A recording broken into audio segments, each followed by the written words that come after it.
अस्सलाम वालेकुम स्टूडेंट्स।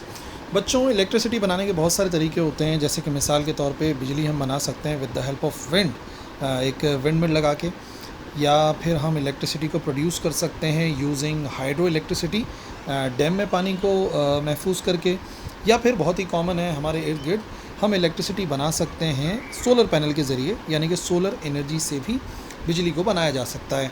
पर शायद आप लोगों में से ज़्यादा लोग नहीं जानते होंगे, हम इलेक्ट्रिसिटी को प्रोड्यूस कर सकते हैं with the help of heat.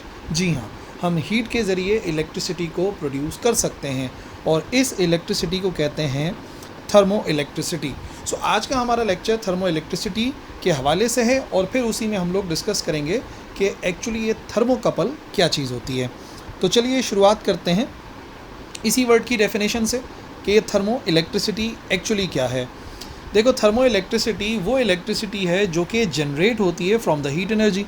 भाई जैसे सोलर इलेक्ट्रिसिटी है, सोलर से जनरेट हो रही थी, ठीक है, हाइड्रो इलेक्ट्रिसिटी थी, विंड इलेक्ट्रिसिटी थी, बिल्कुल इसी तरीके से थर्मल इलेक्ट्रिसिटी वो इलेक्ट्रिसिटी है जो कि जनरेट होती है हीट की मदद से। और आपको पता है एनर्जी जो है वो एक फॉर्म से दूसरी फॉर्म में कन्वर्ट हो सकती है। सो हीट एनर्जी से जब हम इलेक्ट्रिसिटी बनाते हैं उसे थर्मो इलेक्ट्रिसिटी कहा जाता है। ठीक है, थर्मो इलेक्ट्रिसिटी के अंदर क्या होता है, जो कन्वर्जन होती है हीट एनर्जी की इलेक्ट्रिकल एनर्जी में। यकीनन heat energy actually electrical energy में कन्वर्ट होती है। वो किस तरीके से होती है, एक्चुअली वो टेक प्लेस करती है विद द हेल्प ऑफ एक इंस्ट्रूमेंट है, एक चीज़ है जिसे कहते हैं थर्मोकपल। तभी मैंने आपको बताया ना, जो हमारा लेक्चर है बेसिकली उसमें थर्मो इलेक्ट्रिसिटी के साथ साथ हम लोग थर्मोकपल के बारे में भी सीखेंगे। आइए सीखते हैं थर्मोकपल क्या है। देखो, थर्मोकपल बेसिकली एक डिवाइस है टेम्परेचर को नापने के लिए। ठीक है, बेसिकली थर्मोकपल का ये मतलब है कि भाई हम जो है वो टेम्परेचर को मेजर करेंगे, और जब टेम्परेचर को मेजर करेंगे तो उसी की मदद से हम इलेक्ट्रिसिटी को भी प्रोड्यूस कर सकते हैं। सो बेसिकली वो डिवाइस थी जो कि टेम्परेचर को मेजर करेगी। ठीक है ना। लेकिन जो थर्मोकपल है उसको हम टेम्परेचर नापने के साथ साथ एक और इम्पॉर्टेंट काम के लिए भी मेजर कर सकते हैं, कि इससे हम मेजर करेंगे टेम्परेचर एक स्पेसिफिक पॉइंट का इन फॉर्म ऑफ ईएमएफ। ठीक है ना, हम वोल्टेज की फॉर्म में उस टेम्परेचर को मेजर करेंगे, या फिर आप कह लो कि इलेक्ट्रिक करंट की सूरत में। तो फिर वही बात हो गई ना कि हम एक्चुअली हीट को ही मेजर कर रहे हैं, हम टेम्परेचर को ही मेजर कर रहे हैं एक स्पेसिफिक पॉइंट में, लेकिन वो हम कर रहे हैं किस शक्ल में, वो हम करेंगे ईएमएफ या करंट की शक्ल में। तो ऑटोमेटिकली हीट की वजह से, टेम्परेचर की वजह से इलेक्ट्रिसिटी तो प्रोड्यूस हो ही जाएगी ना। बात समझ रहे हो कि हमने एक्चुअली मेन काम उसका टेम्परेचर को मेजर करना है, लेकिन उसी की मदद से एक्चुअली हम लोग ईएमएफ या इलेक्ट्रिक करंट को भी प्रोड्यूस कर सकते हैं। सो ये बन गया हमारा एक थर्मोकपल। ये कंसिस्ट करता है दो डिसिमिलर मेटल्स पे। दो मेटल के वायर्स हैं जो कि अलग अलग हैं, ठीक है, सिमिलर नहीं है, और उनको हमने कनेक्ट करा हुआ है टुगेदर एक जंक्शन पे। एक जंक्शन पे हमने उनको जोड़ा हुआ है, एक सिंगल पॉइंट पे जोड़ा हुआ है जहां हमें टेम्परेचर को नापना है। ठीक है ना। तो दो तार हैं, दो अलग अलग मटेरियल्स के बने हुए हैं, और उनको जो है वो जोड़ के एक जंक्शन बना लिया, एक पॉइंट बना लिया, और ये वही पॉइंट है जहाँ का टेम्परेचर हम नापते हैं। तो the change in temperature of the metal wire stimulates the voltage. जैसे कि मैंने आपको पहले बताया कि जो चेंज आता है मेटल के वायर के टेम्परेचर में, बेसिकली वही वोल्टेज को स्टिमुलेट करता है, वोल्टेज को बनाने का काम करता है, और उसी की मदद से हम जो है वो टेम्परेचर को नापते हैं, या हम कह सकते हैं कि हीट की वजह से इलेक्ट्रिक करंट या ईएमएफ जनरेट होता है। फॉर एग्जांपल, ये एक वायर आ गया, जैसे हम कह सकते हैं कि एक वायर है जिसका टाइप ए है। इसी के साथ साथ ये दूसरा वायर हो गया, ठीक है, इसको हमने नाम दे दिया वायर बी का। ठीक है, इसको हमने जोड़ दिया एक स्ट्रिप के ज़रिए, एक स्ट्रिप से हमने जोड़ दिया। ये कोल्ड जंक्शन कहलाएगा। ठीक है ना, ये वो है जहाँ पर हीट हम नहीं देंगे। ठीक है, और फिर इन दोनों को आगे जोड़ दिया एक दो तारों की मदद से, एक कॉपर के वायर के ज़रिए ना, क्योंकि कॉपर की रेजिस्टिविटी जो है वो काफ़ी कम होती है, तो हमने कॉपर से जोड़ा, और यहाँ पर हमने लगा दिया एक वोल्ट मीटर जो कि मिली वोल्ट्स के अंदर, यानी कि बहुत ही कम वोल्टेज को भी मेजर कर सकता है। सही ना। तो ये दो सिमिलर वायर आपको नज़र आ गए। ये दोनों का एक कोल्ड जंक्शन हो गया, यहाँ पे दोनों का टेम्परेचर आपको नज़र आ जाएगा, भाई ये कोल्ड जंक्शन है, और फिर दोनों को कॉपर के तार से जोड़ दिया एक वोल्ट मीटर से, जो कि मिली वोल्ट्स में भी मेजर कर सकता है। और फिर यहाँ पर एक जंक्शन बनाया। ये वही जंक्शन है बच्चों जहाँ पर हमें टेम्परेचर मेजर करना है, जहाँ का टेम्परेचर हमें नापना है। तो बेसिकली ये कौन सा जंक्शन कहलाता है? ये हॉट जंक्शन कहलाता है। सो जैसे ही हॉट जंक्शन के ऊपर हम कोई ऐसा ऑब्जेक्ट लेकर आते हैं जिसका टेम्परेचर ज़्यादा होता है, तो नतीजे में वो क्या करता है, वो यहाँ पर स्टिमुलेट करता है और हमें यहाँ पर वोल्टेज नज़र आते हैं। ऐसा किस वजह से हुआ? ऐसा इस वजह से हुआ कि दोनों जो टाइप ए और टाइप बी हैं, इनकी जो प्रॉपर्टीज़ हैं वो डिफरेंट हैं, ठीक है ना। तो नतीजे में जो यहाँ पर टेम्परेचर का डिफरेंस आता है, वो टेम्परेचर का डिफरेंस यहाँ पर वोल्टेज बनाने का काम करता है। सो थर्मोकपल से आप देखो तो एक्चुअली हमने टेम्परेचर को भी नाप लिया with the help of voltage, और देखा जाए तो हमने हीट की वजह से इलेक्ट्रिसिटी को भी प्रोड्यूस कर दिया। तो एक ही चीज़ है और दोनों तरीक़े से समझ में आती है, ठीक है। अब इसी को आगे ज़रा समझते हैं बेसिकली काम किस तरीके से करता है। इन variation of thermo electric EMF with temperature, भाई कैसे फ़र्क पड़ता है EMF के ऊपर टेम्परेचर के लिहाज से, ये बात समझना ही बहुत ज़रूरी है।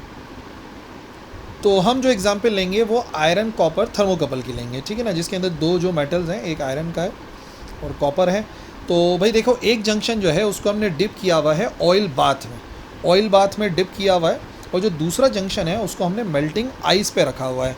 और याद रखिएगा, जब तक आइस मेल्ट हो रही होती है उसका टेम्परेचर बच्चों आपको पता है क्या रहता है, कांस्टेंट रहता है, ठीक है। तो आपको मैंने भी बताया थर्मोकपल के दो पॉइंट्स होते हैं। तो एक जो पॉइंट है उसको हमने ऑयल बाथ के अंदर रखा है, और दूसरा जो है उसको हमने मेल्टिंग आइस के अंदर डिप करके रखा हुआ है।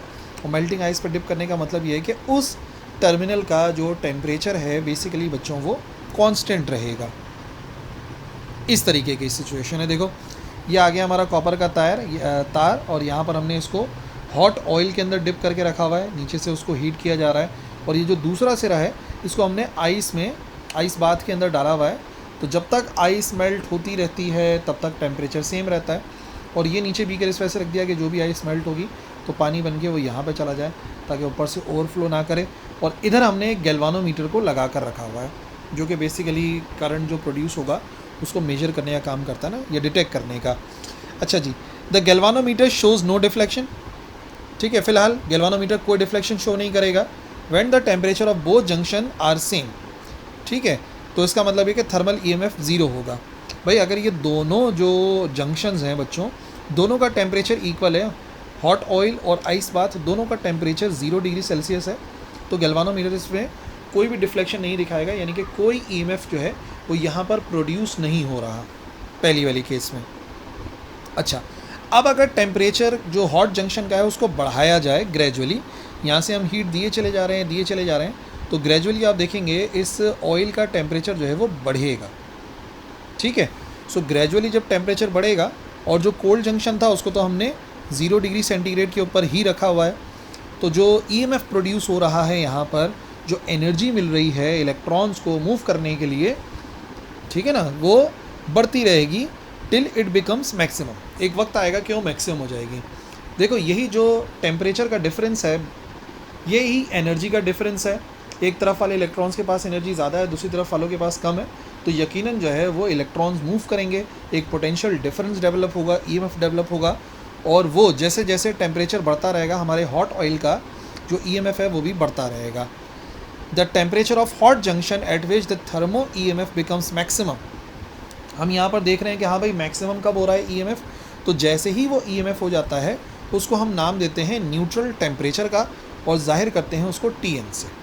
देखिए, जो शुरुआत हुई थी ना टेम्परेचर की, वो आपको याद रखना है कि जो कोल्ड टेम्परेचर था बेसिकली TC, वो 0 डिग्री सेल्सियस था, कोई EMF नहीं था, कोई डिफ्लेक्शन शो नहीं हो रहा था गैल्वानोमीटर में।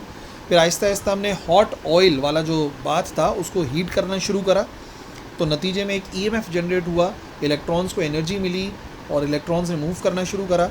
नतीजे में क्या हुआ कि EMF बढ़ता रहा और एक मैक्सिमम पॉइंट पर पहुंच गया। जिस टेम्परेचर पर ऐसा हुआ उस टेम्परेचर को हमने नाम दे दिया TN का, यानी कि न्यूट्रल टेम्परेचर का। इसी बात को अगर आगे बढ़ाएं तो हमारे पास नेक्स्ट ये हुआ कि अगर हम इंक्रीज़ करते हैं टेम्परेचर ऑफ हॉट जंक्शन को बियॉन्ड न्यूट्रल टेम्परेचर, देखो एक मैक्सिमम टेम्परेचर पे तो पहुंच ही गया था, मैंने उसको फर्दर हीट देना शुरू करी, तो आप क्या देखेंगे, आप देखेंगे जो EMF जनरेट हुआ था वो अगेन डिक्रीज़ होना शुरू हो गया। तो न्यूट्रल टेम्परेचर का पता ही ऐसे चलेगा कि वो मैक्सिमम हो गया, कि वहाँ तक EMF 0 से बढ़ेगा, एक पॉइंट तक पहुँचेगा, और मज़ीद हीट देने पर ईएमएफ जो है वो कम होगा। तो जैसे ही हम देखेंगे कि भाई हाँ उस मैक्सिमम टेम्परेचर के बाद मैक्सिमम ईएमएफ जो है वो डिक्रीज़ हो रहा है, तो उसको हमने न्यूट्रल टेम्परेचर का नाम दिया, और उसके बाद अब कम होना शुरू हो गया है और दोबारा से वो ज़ीरो हो जाएगा, ठीक है, और चेंज करेगा it's polarity at a temperature called inversion temperature, और उसके बाद वो अपनी पोलैरिटी को, अपनी डायरेक्शन को चेंज करेगा, और इस टेम्परेचर को बोलेंगे इन्वर्जन टेम्परेचर। देखो पहले मिसाल के तौर पर ईएमएफ जनरेट हो रहा है, ईएमएफ फॉर एग्जांपल इस डायरेक्शन के अंदर मूव कर रहा है from point A to point B, सही है, ए से लेके बी तक मूव कर रहा है। पहले ज़ीरो था, ज़ीरो से फिर बढ़ता बढ़ता बढ़ता बढ़ता वो चला गया टी एन पर। जैसे ही टी एन से बढ़ाया तो अब वो दोबारा से कम होता रहेगा, कम होता रहेगा, उसकी वैल्यू कम होती रहेगी, और एक ख़ास टेम्परेचर के बाद, जिसे हम इन्वर्जन टेम्परेचर कहते हैं, वो अपनी पोलैरिटी को बदलेगा। पोलैरिटी को बदलने का मतलब ये है कि ये जो बी टर्मिनल है ये नेगेटिव हो जाएगा, ए टर्मिनल पॉजिटिव हो जाएगा, और करंट फिर इस डायरेक्शन में फ़्लो करेगा। तो पहले ईएमएफ की जो डायरेक्शन थी अब उसकी रिवर्स हो गई, तभी हम कह रहे हैं इसको कि अब जो है वो ईएमएफ अपनी पोलैरिटी को बदल गया, और जिस टेम्परेचर पर ऐसा होता है बच्चों, उस टेम्परेचर को कहते हैं इन्वर्जन टेम्परेचर। अब याद रखना यहाँ पे 3 टेम्परेचर हैं मेन जिनको हमने डिस्कस करा। टीसी था जिसका मतलब था टेम्परेचर ऑफ कोल्ड बॉडी, उसके बाद था टीएन न्यूट्रल, मैक्सिमम ईएमएफ जहाँ पर आ रहा था, और उसके बाद फिर दोबारा डिक्रीज़ होते होते एक पर्टिकुलर टेम्परेचर पर ईएमएफ अगेन ज़ीरो हो गया, और उसके बाद ईएमएफ ने अपनी डायरेक्शन को बदल लिया, उसको हमने नाम दे दिया इन्वर्जन टेम्परेचर का। ये तीनों ना बड़े इंपॉर्टेंट टेम्परेचर्स हैं। और फिर हमने टेम्परेचर को जब इंक्रीज़ करा तो जो डायरेक्शन थी ईएमएफ की वो रिवर्स हो गई, जैसे मैंने आपको बताया, और जो इन्वर्जन टेम्परेचर था इसका मतलब वो डिपेंड कर रहा था upon the temperature of cold junction. पहला फैक्टर कोल्ड जंक्शन का टेम्परेचर कितना है उसके ऊपर डिपेंड करता है, और दूसरा डिपेंड करता है वो नेचर ऑफ मेटल्स पे, जिन मेटल्स से हमने इस थर्मोकपल को बनाया था। जैसे मैंने आपको बताया थर्मोकपल के अंदर 2 टाइप्स ऑफ मेटल इस्तेमाल किए जाते हैं, फिलहाल जैसे हमने आयरन और कॉपर पे काम किया है।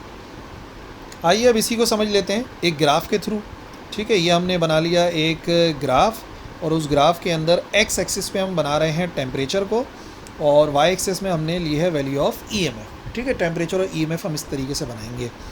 तो देखिए स्टार्टिंग हुई थी 0 डिग्री सेल्सियस से, और मैंने आपको पहले ही बता दिया एक्चुअली ये क्या है, ये टीसी है। फिर क्या होता है, जैसे जैसे हम टेम्परेचर को बढ़ाते हैं ईएमएफ बढ़ता है। फिलहाल ईएमएफ 0 है, टेम्परेचर भी 0 है।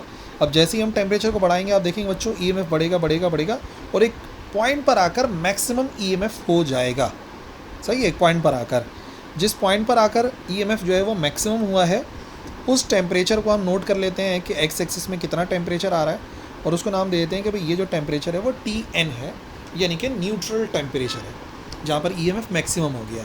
फिर हम क्या करते हैं, फिर हम टेम्परेचर को और बढ़ाते हैं, तो एक्स एक्सिस में वैल्यू और आगे बढ़ेगी, बट ईएमएफ कम होना शुरू हो जाएगा, और इवेंचुअली वो 0 हो जाएगा। जहाँ पर ईएमएफ 0 हो जाता है उसे हम नाम देते हैं इन्वर्जन टेम्परेचर का, जिसे जाहिर करते हैं टीआई से, ठीक है ना। तो मैंने कहा था ना 3 टेम्परेचर हैं बड़े इंपॉर्टेंट, टीसी है, टीएन है, और टीआई है, और टीएन है। ये बड़े इंपॉर्टेंट टेम्परेचर्स हैं। इन्हीं को जो है ना हमने यहाँ पर इस्तेमाल करना है एक फार्मूला फाइंड करने के लिए।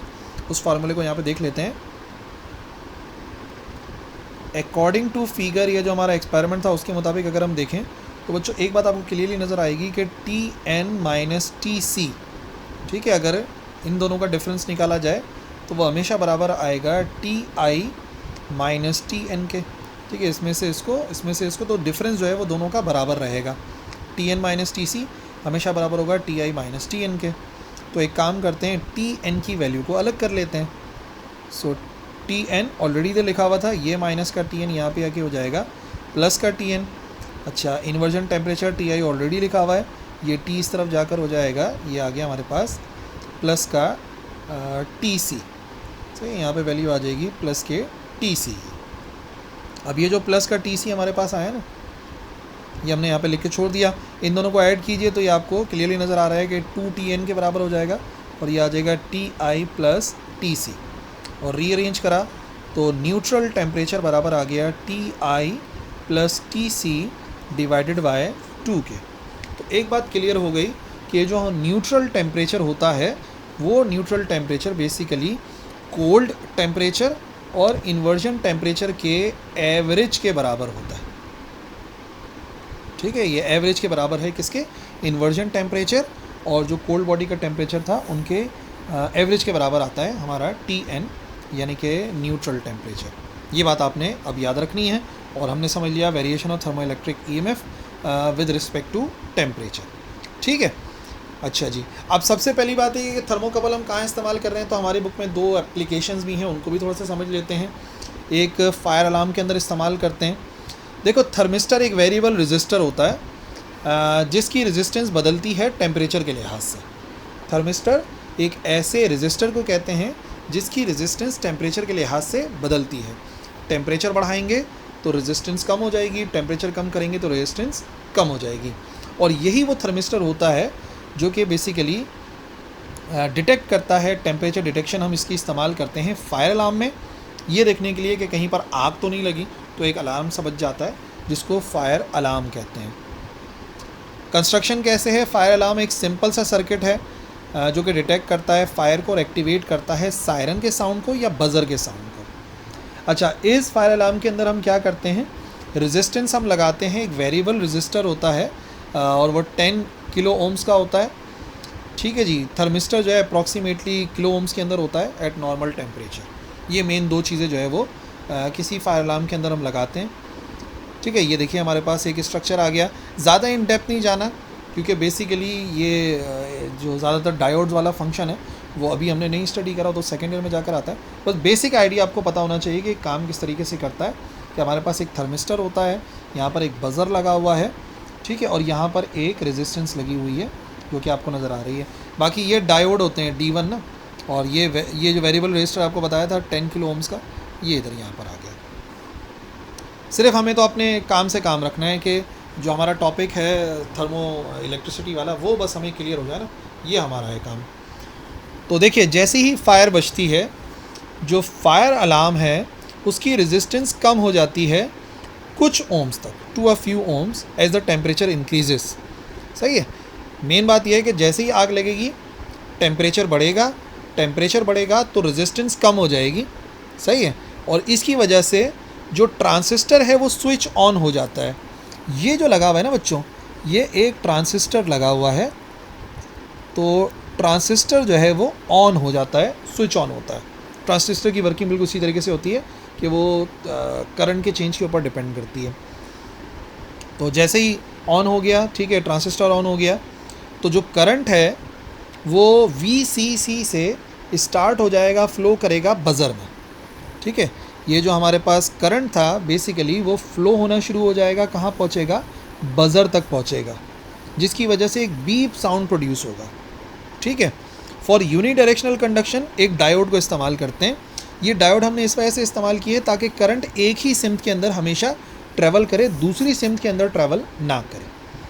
और जो कैपेसिटर को इस्तेमाल करते हैं वो हम इस वजह से इस्तेमाल करते हैं ताकि जो अचानक से चेंजेस आते हैं थर्मिस्टर के थ्रू वो उसको ख़त्म कर सके। ठीक है बच्चों, अब इसको देख के परेशान नहीं होना फिगर को, क्योंकि इतना इन डेप्थ हमें पढ़ना ही नहीं है, लेकिन बस मेन चीज़ों का फंक्शन ना हमने समझना है।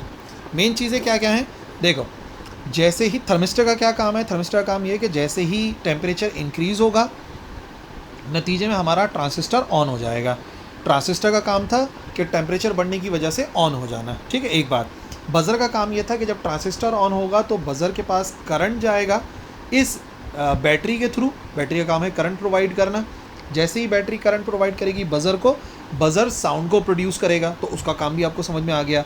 फिर ताकि करंट एक ही सिम्त के अंदर ट्रैवल करे तो एक चीज़ लगाते हैं जिसे कहते हैं डायोड। डायोड से करंट एक ही सिम्त के अंदर ट्रैवल करता है। और आखिर में कैपेसिटर इस वजह से लगाते हैं कि अगर कुछ सडन चेंजेस आ जाएं थर्मिस्टर से, करंट अचानक से बढ़ जाए, कम हो जाए, तो उसको जो है वो रिमूव कर देता है हमारा कैपेसिटर।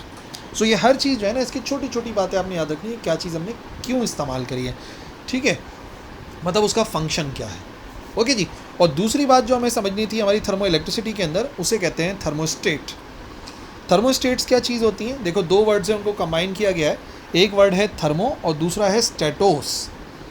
थर्मोस का मतलब आपको पता है हीट होता है, ठीक है, और जो स्टेटोस है बेसिकली उसका मतलब होता है फिक्स्ड और स्टेशनरी। ठीक है, तो जो थर्मोस्टेट होता है बेसिकली वो कंट्रोल करता है डिवाइसेस को, या जो होम अप्लाइंसेस होती हैं अकॉर्डिंग टू टेम्परेचर। मतलब ये एक पर्टिकुलर टेम्परेचर पे इस्त्री को ऑन करना है, एक पर्टिकुलर टेम्परेचर पे ऑफ़ करना है, एक पर्टिकुलर टेम्परेचर पे आपने एसी को ऑन करना है, ऑफ़ करना है, फ्रिज को ऑन करना है, ऑफ़ करना है, तो वो काम जो है वो थर्मोस्टेट अंजाम देते हैं। ये है मेन काम हमारे थर्मोस्टेट का, ठीक है। हीटर्स में भी ऐसे ही होता है। अच्छा, उसका कुछ इस किस्म का एक फिगर होता है जिसकी कंस्ट्रक्शन जाहिर सी बात है आप लोगों के लिए बहुत कॉम्प्लिकेटेड है, हमने अभी तक इतना इलेक्ट्रॉनिक्स पढ़ा नहीं है, लेकिन मेन चीज़ें, मेन कंपोनेंट्स मैं आपको बताता हूँ।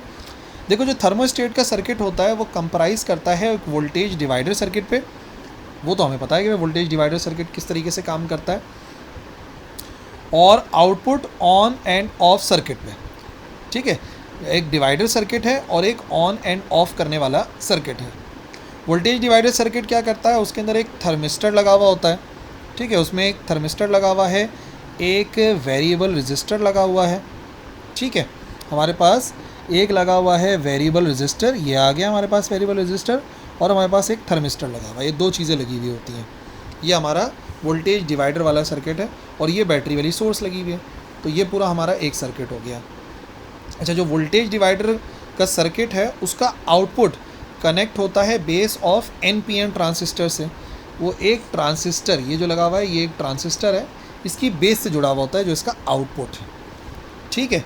फिर क्या होता है, वोल्टेज डिवाइडर सर्किट इस बात को पॉसिबल बनाता है कि वेरिएशन ऑफ वोल्टेज जो कि रेजिस्टेंस की वजह से आ रही है, थर्मिस्टर की रेजिस्टेंस में चेंज की वजह से आ रही है, वो उसको सेंस कर ले, डिटेक्ट कर ले, और डिटेक्ट कर ले तो LED स्विच ऑन हो जाए सिर्फ जब टेम्परेचर क्रॉस करे एक पर्टिकुलर वैल्यू को, ठीक है। तो हमने क्या कर दिया, हमने यहाँ पर एक LED लगा दी।